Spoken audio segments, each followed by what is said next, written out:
ಮೇಲಿರುವವನು ದಯೆ ತೋರಿದರೆ ಎಂತಹ ಬಡವನಾದರೂ ಕ್ಷಣಾರ್ಧದಲ್ಲೇ ಶ್ರೀಮಂತನಾಗಬಲ್ಲ ಎನ್ನುವ ಮಾತಿದೆ. ದೇವರ ಆಶೀರ್ವಾದ ಮತ್ತು ವ್ಯಕ್ತಿಯ ಅದೃಷ್ಟ ಎರಡು ಭೇಟಿಯಾದರೆ ಆ ವ್ಯಕ್ತಿಯು ಎತ್ತರವನ್ನು ಮುಟ್ಟಲು ಹೆಚ್ಚು ಸಮಯ ಬೇಕಾಗುವುದಿಲ್ಲ. ಆದರೆ ಒಬ್ಬ ವ್ಯಕ್ತಿಯು ಯಶಸ್ವಿಯಾಗುವ ಮೊದಲು ದೇವರು ಕೂಡ ಈ ಚಿಹ್ನೆಗಳನ್ನು ನೀಡುತ್ತಾನೆ ಎಂಬುದು ನಿಮಗೆ ತಿಳಿದಿದೆಯಾ?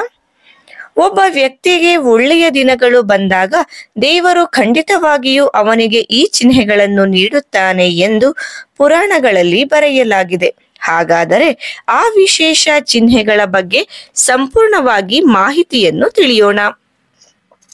ಮುಂಜಾನೆ 3 ಗಂಟೆಯ ನಂತರ ಹಠಾತ್ತನೆ ನಿದ್ರೆ ಮಾಡುವ ವ್ಯಕ್ತಿ ಮತ್ತೆ ಮತ್ತೆ ಎಚ್ಚರಗೊಂಡರೆ ಅದನ್ನು ಸಣ್ಣ ವಿಷಯ ಎಂದು ಪರಿಗಣಿಸಬೇಡಿ. ಈ ಚಿಹ್ನೆಯನ್ನು ಬಹಳ ಮಂಗಳಕರವೆಂದು ಪರಿಗಣಿಸಲಾಗುತ್ತದೆ. ರಾತ್ರಿ 3 ಗಂಟೆಯ ನಂತರ ದೇವತೆಗಳ ಶಕ್ತಿಗಳು ಜಾಗೃತಗೊಳ್ಳುತ್ತವೆ ಎನ್ನುವ ನಂಬಿಕೆ ಇದೆ.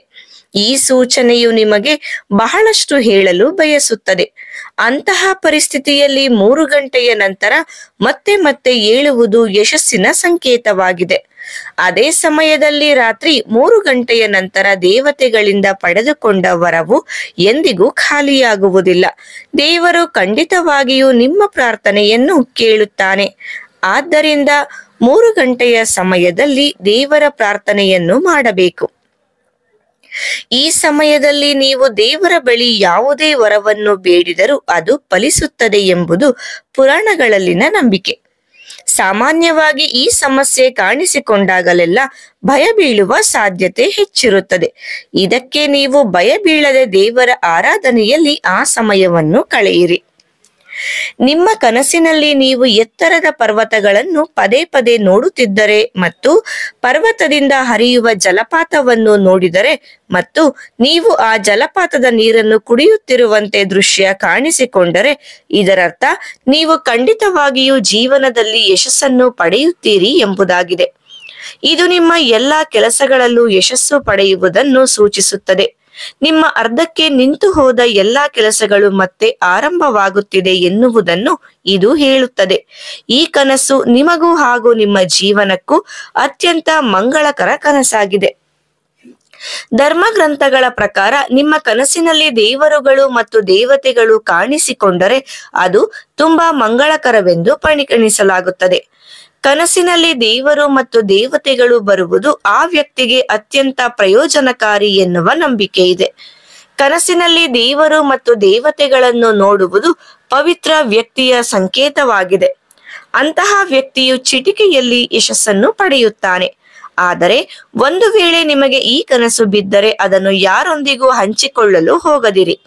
ಇದರಿಂದ ನೀವು ಕಂಡ ಕನಸಿನ ಫಲ ಪಡೆಯದೇ ಇರಬಹುದು ಅಥವಾ ನಿಮಗೆ ದೊರೆಯಬೇಕಾದ ಫಲ ನೀವು ಕನಸನ್ನು ಹಂಚಿಕೊಂಡವರಿಗೆ ಸಿಗಬಹುದು.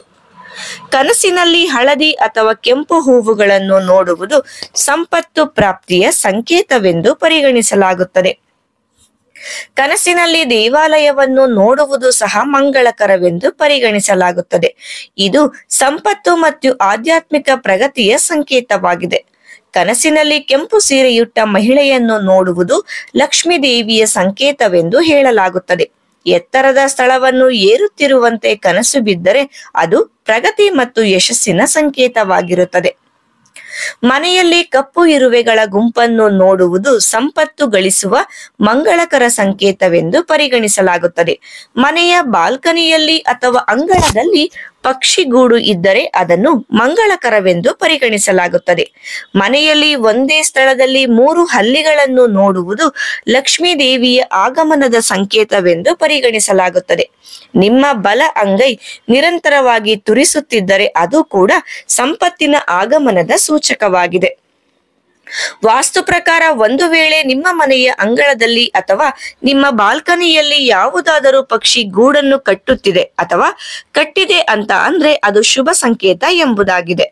ಇದರರ್ಥ ಅತಿ ಶೀಘ್ರದಲ್ಲೇ ನಿಮ್ಮ ಜೀವನದಲ್ಲಿ ಯಾವುದೋ ಒಂದು ದೊಡ್ಡ ಗುಡ್ ನ್ಯೂಸ್ ಕೇಳಿ ಬರಲಿದೆ ಎನ್ನುವುದಾಗಿದೆ. ಹೀಗಾಗಿ ಯಾವುದೇ ಕಾರಣಕ್ಕೂ ಕೂಡ ಬಾಲ್ಕನಿಯಲ್ಲಿ ಹಕ್ಕಿಗಳು ಗೂಡನ್ನು ಕಟ್ಟಿದರೆ ಅಥವಾ ಕಟ್ಟುತ್ತಾ ಇದ್ದರೆ ಅದನ್ನು ತೆಗೆಯುವುದಕ್ಕೆ ಹೋಗಬೇಡಿ. ಈ ಶುಭ ಸುದ್ದಿಯನ್ನು ಕಾಪಾಡಿಕೊಂಡು ಹೋಗುವುದು ಕೂಡ ನಿಮ್ಮ ಕರ್ತವ್ಯವಾಗಿರುತ್ತದೆ. ಇನ್ನು ನಿಮ್ಮ ಮನೆಯಲ್ಲಿ ಎಲ್ಲಾದರೂ ಕಪ್ಪು ಇರುವೆಗಳ ಗುಂಪು ಹೋಗ್ತಾ ಇರೋದು ಕಂಡು ಬರ್ತಾ ಇದ್ರೆ ಅದು ಕೂಡ ಶುಭ ಸಮಯದ ಮುನ್ಸೂಚನೆಯಾಗಿದೆ. ಇದರ ಒಳಾರ್ಥ ಏನು ಅಂತ ಅಂದ್ರೆ ಸಂಪತ್ತಿನ ಅಧಿದೇವತೆ ಆಗಿರುವಂತಹ ಲಕ್ಷ್ಮಿಯ ಕೃಪಾ ಕಟಾಕ್ಷ ನಿಮ್ಮ ಮೇಲೆ ಬೀರುತ್ತಿದೆ ಎಂಬುದು ಇದರ ಅರ್ಥ. ನಿಮ್ಮ ಜೀವನದಲ್ಲಿ ಹಣ ಹಾಗೂ ಸಮೃದ್ಧಿ ಮತ್ತು ಸುಖದ ವಿಚಾರದಲ್ಲಿ ಯಾವುದೇ ರೀತಿಯ ಕೊರತೆ ಕಂಡು ಬರುವುದಿಲ್ಲ ಎನ್ನುವುದನ್ನು ಇದು ಪ್ರತಿನಿಧಿಸುತ್ತದೆ.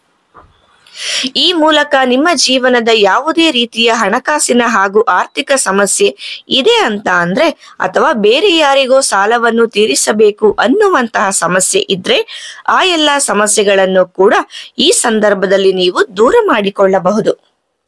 ಬೆಳಗ್ಗೆ ಎದ್ದ ತಕ್ಷಣ ಯಾವುದಾದರೂ ಮಂತ್ರದ ಧ್ವನಿಯನ್ನು ನೀವು ಕೇಳುವುದು ಅಥವಾ ಯಾರಾದರೂ ಶಂಖವನ್ನು ಊದುತ್ತಾ ಇದ್ದರೆ ಅದನ್ನು ಕೇಳೋದು ಅತ್ಯಂತ ಶುಭ ಎಂಬುದಾಗಿದೆ.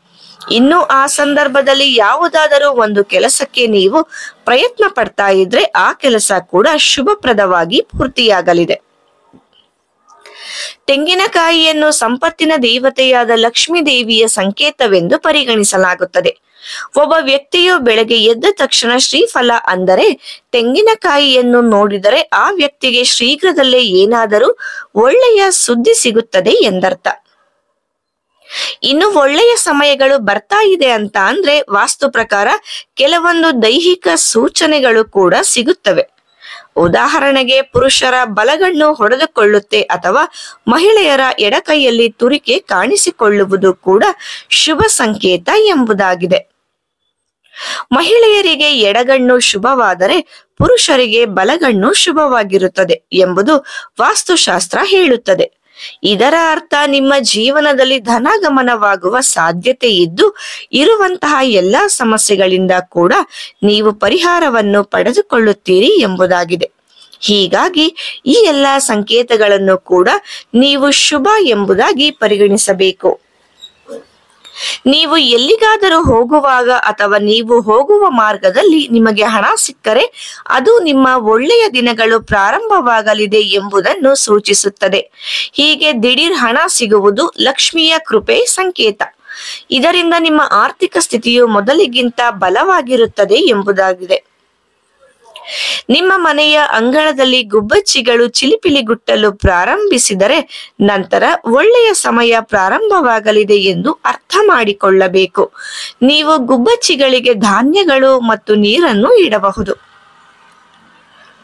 ವಿಶೇಷ ಕಾರ್ಯದ ನಿಮಿತ್ತ ಮನೆಯಿಂದ ಹೊರಡುತ್ತಿರುವಾಗ ನೀವು ಯಾರದೋ ಕೈಯಲ್ಲಿ ನೀರು ತುಂಬಿದ ಬಿಂದಿಗೆಯನ್ನು ಅಥವಾ ಪಾತ್ರೆಯನ್ನು ನೋಡಿದರೆ ಅದು ನಿಮಗೆ ಶುಭ ಸೂಚನೆಯಾಗಿದೆ ಮತ್ತು ಇದು ನೀವು ಮಾಡಲು ಹೊರಟ ಕೆಲಸದಲ್ಲಿ ಯಶಸ್ಸನ್ನು ಸೂಚಿಸುತ್ತದೆ.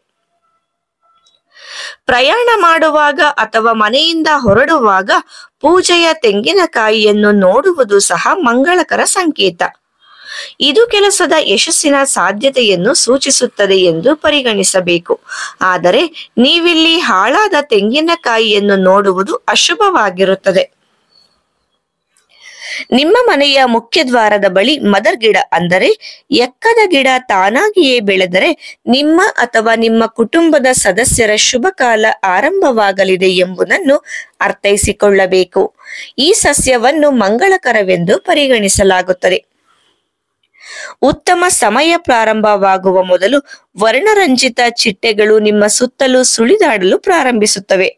ಇದನ್ನು ಮಂಗಳಕರವೆಂದು ಪರಿಗಣಿಸಲಾಗಿದೆ. ಮನೆಯಿಂದ ಹೊರಗೆ ಹೋಗುವಾಗ ಹಸಿರು ತರಕಾರಿಗಳು, ಹಸಿರು ಹುಲ್ಲು, ಬಿಳಿ ಪಾರಿವಾಳ ಇತ್ಯಾದಿಗಳನ್ನು ನೋಡುವುದು ಸಹ ಮಂಗಳಕರವಾದ ಸೂಚನೆಯಾಗಿದೆ. ಬಿಳಿ ಬಣ್ಣದ ಹಸು ನಿಮ್ಮ ಮನೆಯ ಹೊರಗೆ ಬಂದು ಕೂಗಲು ಪ್ರಾರಂಭಿಸಿದರೆ ಅದು ಒಳ್ಳೆಯ ಸಮಯ ಆರಂಭವಾಗುತ್ತದೆ ಎಂಬುದರ ಸಂಕೇತವೆಂದು ಪರಿಗಣಿಸಲಾಗುತ್ತದೆ.